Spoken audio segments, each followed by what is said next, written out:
If you can't enjoy a cup of coffee, then you can't enjoy a Lamborghini. And Joseph Brotherton once said, "My riches consist not in the extent of my possessions, but in the fewness of my wants." The only time you should look into your neighbor's bowl is to make sure that they have enough. You don't look in your neighbor's bowl to see if you have more than them or as much as them. And I read an incredibly prophetic article in the New York Times a couple years ago that had a massive impact on me. And it stated that many wealthy people that live in first world countries are very unhappy compared to those that have nothing. And I actually felt that the meaning of this, isn't it a beautiful picture? I actually felt that the meaning of this article when a couple years ago, a university sent me to Mumbai to give a couple of business educational presentations. Now, there's a lot of wealthy people in Mumbai, but there are also a lot of people living in the slums.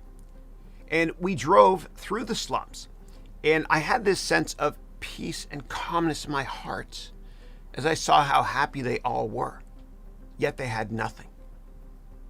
And Jackie French Kohler once said, "There are two ways to be rich. One is by acquiring much, and the other is by desiring little." And I used to work on Wall Street, and everybody was so miserable around bonus season because what they did was they compared themselves to those that made more. How crazy is that? And to be fair, I'm guilty of that too, to be intellectually honest. And this is a very big problem in Western society. We always want more. I mean, how much can we eat? And I read the Dalai Lama's book called The Art of Happiness. And y'all got to read it. It's great. And he suggests that we compare ourselves to those that have less. And in that book, he had this incredibly prophetic quote, which is this: "Many sacrifice their health, their entire lives, in order to make money.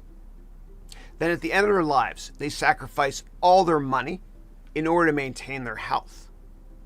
And then they look back on their lives and they realize they never really lived. All your wealth can't buy you health." And I saw a quote recently that by the time your child is 12 years old, you've already spent 90% of the time that you will ever spend with him or her. You'll never get that time back. And it doesn't matter how much money you have. Orrin Woodward once said, "Sadly, when a person's possessions distract him from his purpose, he usually ends up losing both."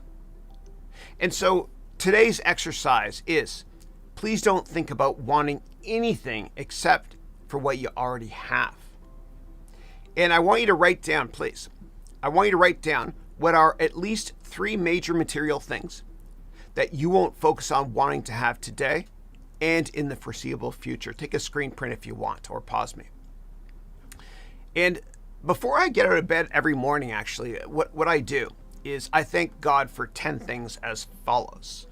Andrew, Matthew, Dylan, those are my kids. Christine, mom, dad, Jamie, Kate, Elizabeth, brother and sisters, and you, my students. So the other exercise today is gratitude. For the other exercise, what I want you to do, please, is I want you to write down what are at least 10 non-material things that you already have in your life that you are incredibly grateful for. All you need is what you have. So please take these exercises seriously if you can.